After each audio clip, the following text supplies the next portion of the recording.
তো যখন আমি আমেরিকাতে প্রথম এসেছিলাম আমার নিজেকে ভীষণ একা মনে হতো, এটাই স্বাভাবিক। তনু তো সারাক্ষণ নিজের কাজে ব্যস্ত থাকতো, আসতো এই রাতের বেলায়, সারাদিনটা যে কি কষ্টে পার হতো আমার। আস্তে আস্তে কিছু লোকের সঙ্গে পরিচয় হলো, বাঙালি খুঁজে পেতে তো আমার অনেক টাইম লেগে গেছিলো এখানে। হাই, আমার নতুন একটা ছোট্ট ভিডিওতে তোমাদের সবাইকে ওয়েলকাম।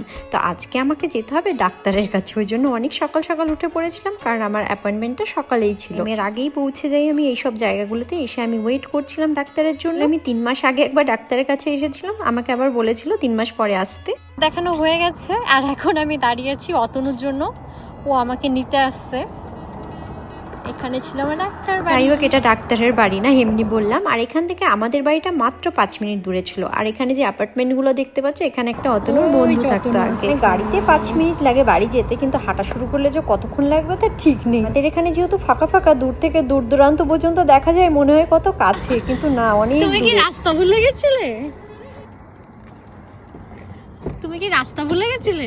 কেন রাস্তাগুলো ভুলে যাবো?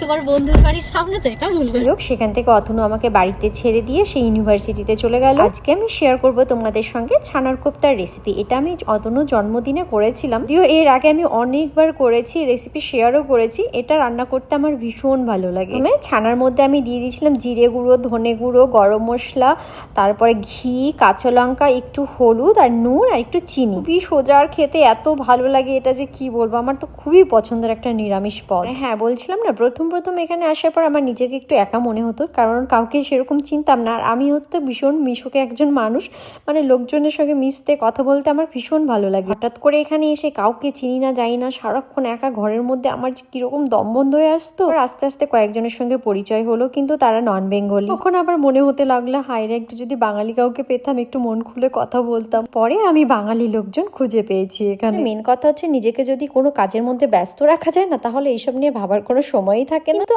আমার এখন আর আগের মতো অতটা একাকী ফিল হয় না। মধ্যে আবার যবে থেকেই ভিডিও করা শুরু করেছি, তবে থেকেই তা আরোই মনে হয় না, সবসময় মনে হয় কেউ না কেউ আমাকে দেখছে, কারো না কারোর সঙ্গে আমি কথা বলছি। এই যে তোমাদের কমেন্টগুলো পড়ি, তাতেই মনে হয় আমি কত লোকের সঙ্গে কথা বলছি। ছানার কোপ্তাটা হয়ে গেল, রেসিপি বলতে ভুলে গেলাম। আমি সিম্পল নিরামিষ খাবার যেভাবে করো এইভাবেই করেছিলাম। আদা, ধনে গুঁড়ো, জিরে গুঁড়ো, লঙ্কা গুঁড়ো, গরম মশলা, ঘি, এইসব দিয়েই করেছিলাম। আর কোপ্তাটা না সব কিছুর সঙ্গে খেতে ভালো লাগে, লুচি বলো, পোলাও বলো, ভাত বলো, যেটার সঙ্গেই খাবে অসাধারণ লাগে খেতে। তোমাদের যদি ছানা বা পনির নিয়ে কোনো নিজস্ব রেসিপি থাকে, প্লিজ আমার সঙ্গে একটু শেয়ার করো।